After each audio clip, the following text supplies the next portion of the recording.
everyone, welcome back to my YouTube channel.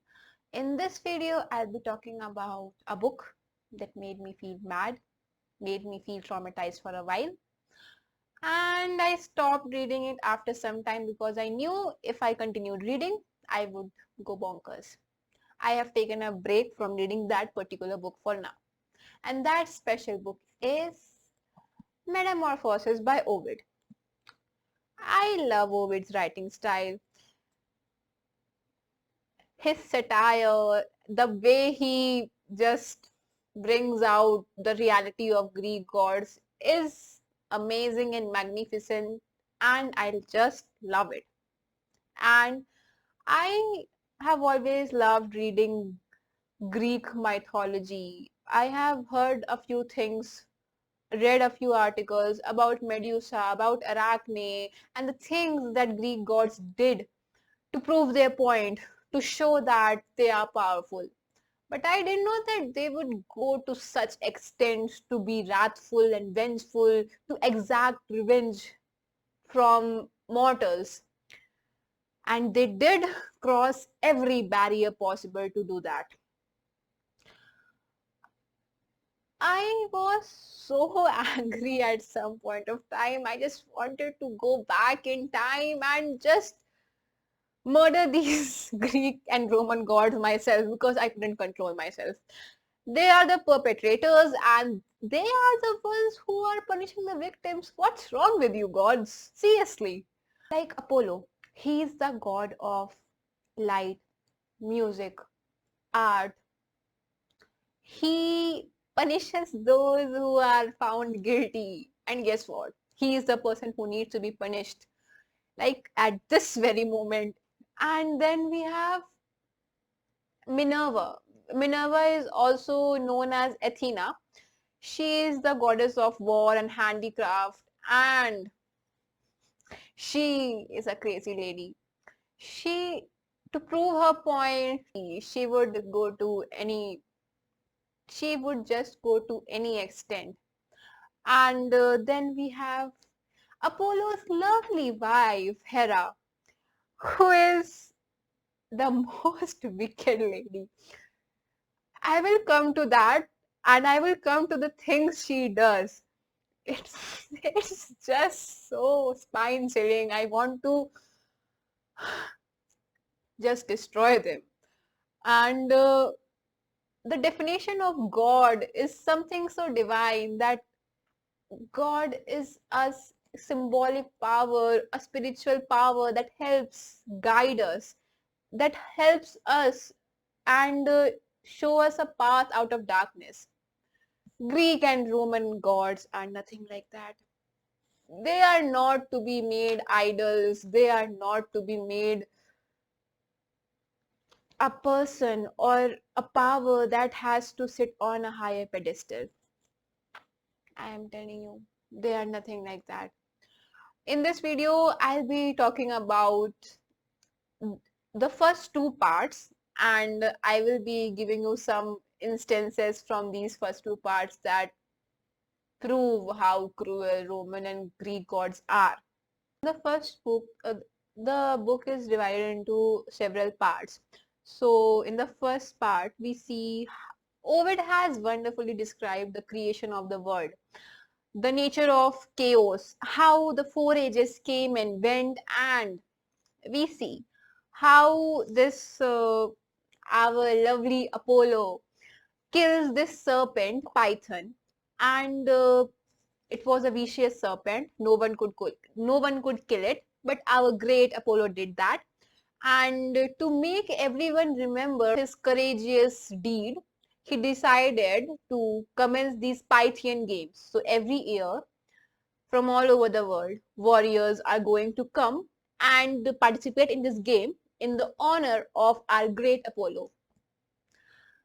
You are a self-centered god, Apollo. You are. And then in the first part, we see that after killing Python, this vicious serpent, Apollo is on cloud nine and he goes on and insults Cupid. Cupid is the god of love and he is the son of goddess Venus, who is the goddess of love.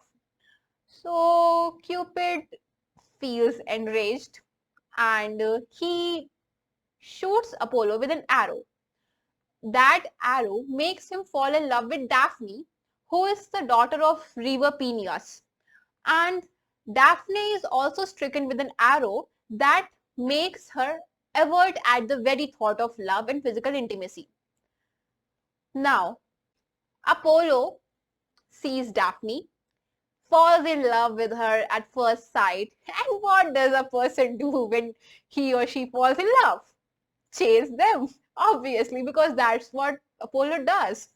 He simply chases her. She is running away from him to save herself, but that cruel god doesn't stop and keeps chasing her until she tumbles across river Peneus, that is her father, and she prays and wishes to be saved from her perpetrator.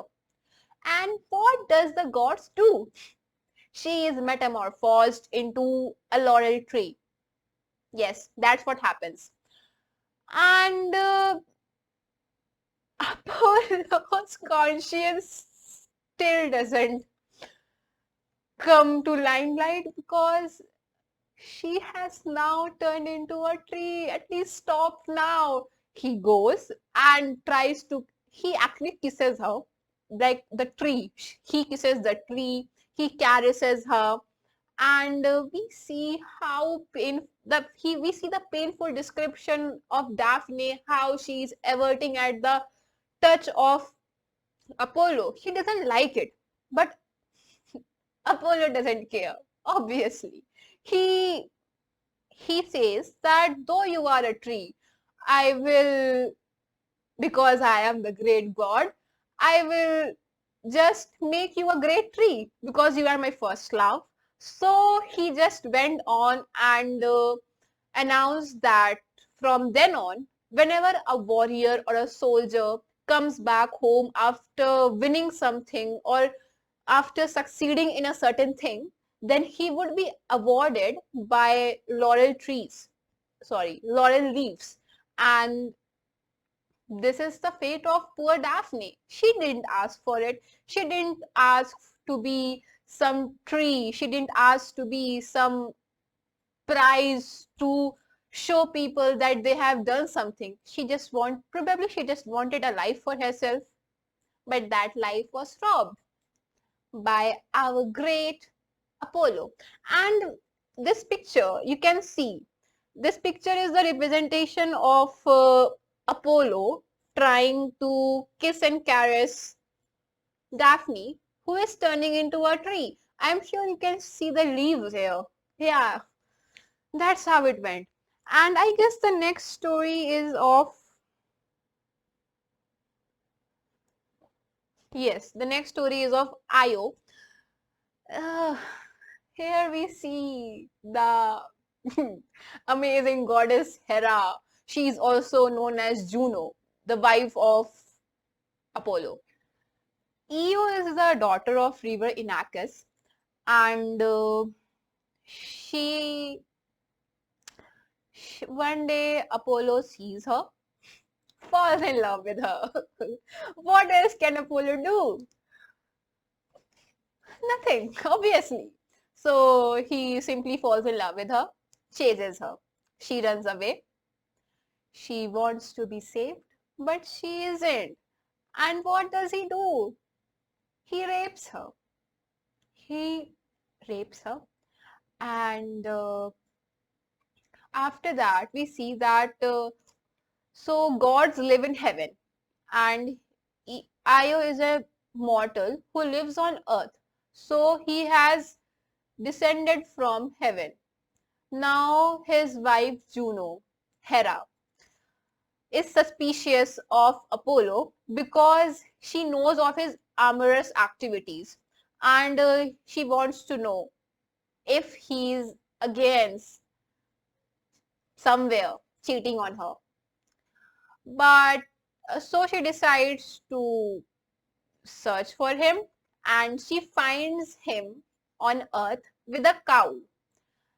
Apollo has transformed Io into a cow because he doesn't want to be discovered by by his wife. He is afraid that she might scold him.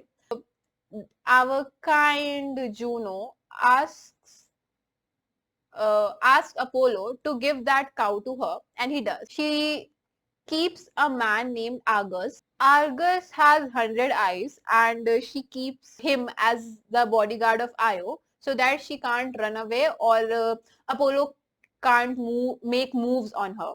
The poor girl is trapped in the body of a cow. She cannot go back to her home. Her father searches everywhere for her, and when he finally and there's this scene where he cannot even recall her when she is in the form of a cow, and when he finally does, he is crying bitterly. We can feel Io's pain as well. And then who comes to the rescue? Our great and kind Apollo. He decides he cannot see the pain and agony of his beloved Io anymore, so he orders his son Mercury to go and rescue Io from the clutches of Argus. So he goes and kills Argus. This infuriates Juno, and she curses Io. Then she starts having these terrible nightmares, and it is quite difficult for her to survive.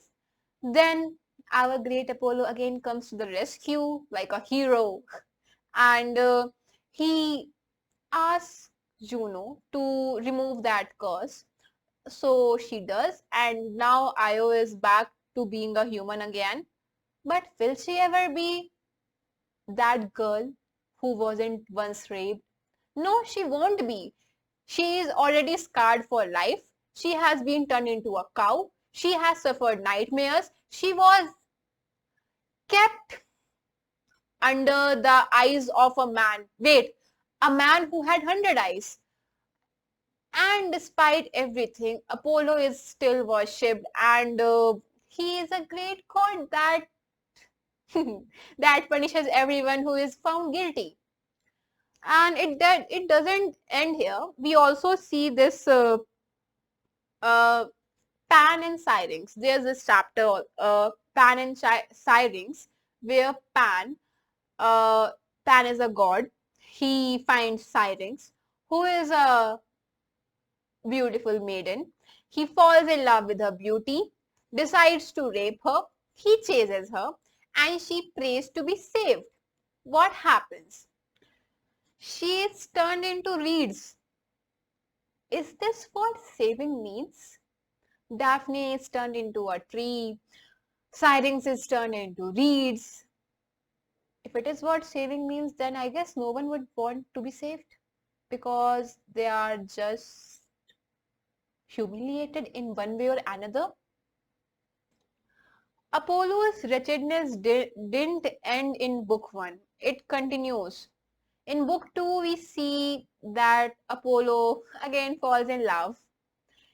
It isn't love, first of all. The notion of love is being marred by Greek gods. He goes and sees Callisto. Callisto is under the group of Diana. Diana is the goddess of chastity and virginity.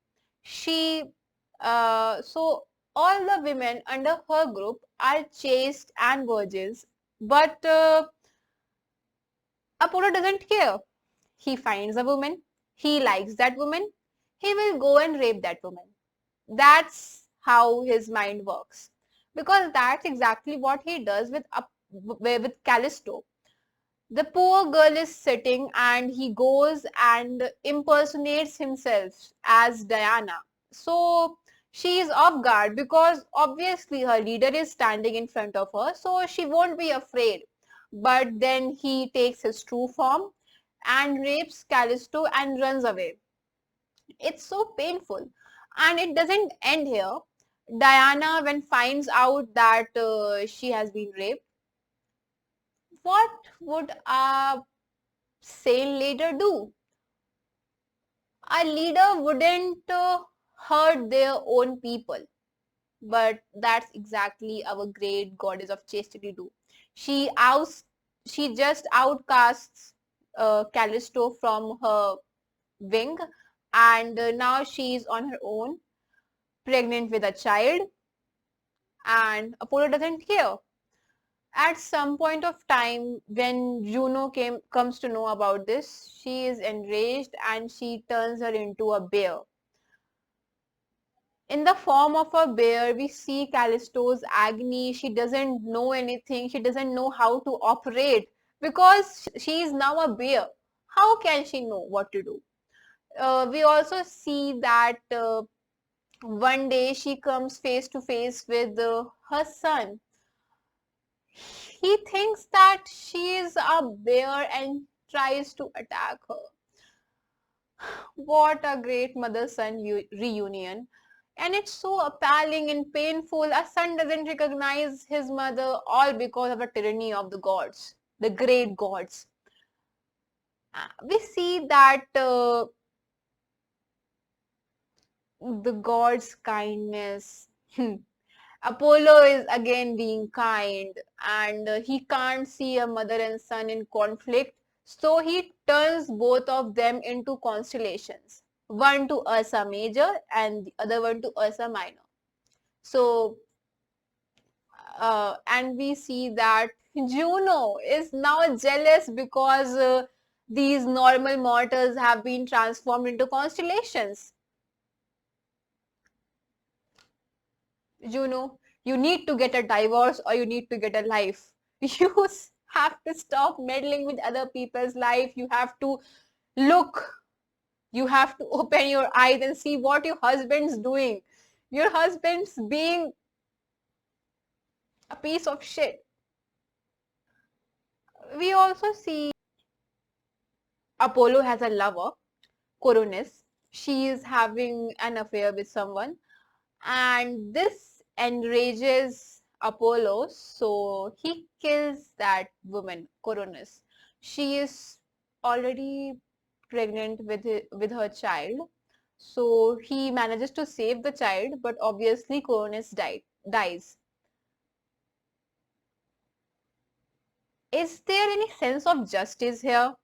I mean, dear Lord Apollo, you just go and violate everyone's privacy. You don't know what consent means. You don't know what love means. But if you find someone cheating on you, you will just go and kill them. That is not how things should be operating, Apollo. Apollo's son Mercury is no different than him. In the mortal world, he saw this maiden Oglaros and falls in love with her. So he decides to make that woman his own. Because obviously, women aren't people. Women don't have any feelings. They are objects to be occupied by men. That's how Greek and Roman gods thought. And he meets her sister, tries to persuade her, and she asks some money in return. Now this enrages Minerva, goddess Athena, the great and kind goddess. And what does she do? She is enraged because that sister is asking for money. So she punishes her and implants the seed of envy in her. Athena, you should have stopped Mercury. Instead, what are you doing? You are going to punish her sister? Mercury is the one who should be punished, not the sister. These gods are really ridiculous. And it doesn't stop here. We see that Europa, another poor victim, is raped by the great Apollo. And it continues in book 3 where Europa's brother Cadmus relentlessly tries to find his sister, but he can't. I will be talking about the other books, the other parts as well in my later videos, but in these two books, that is what just, these are the things that enraged me the most. These gods need to be punished. They are the perpetrators, and The people, the mortals are the victims. What are your thoughts about these wonderful gods? Do tell me in the comment section.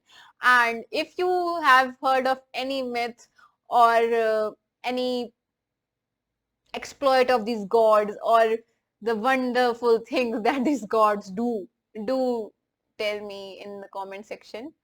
And that's all for today. I will meet you soon in next video, probably with the other parts of this book. Bye for now.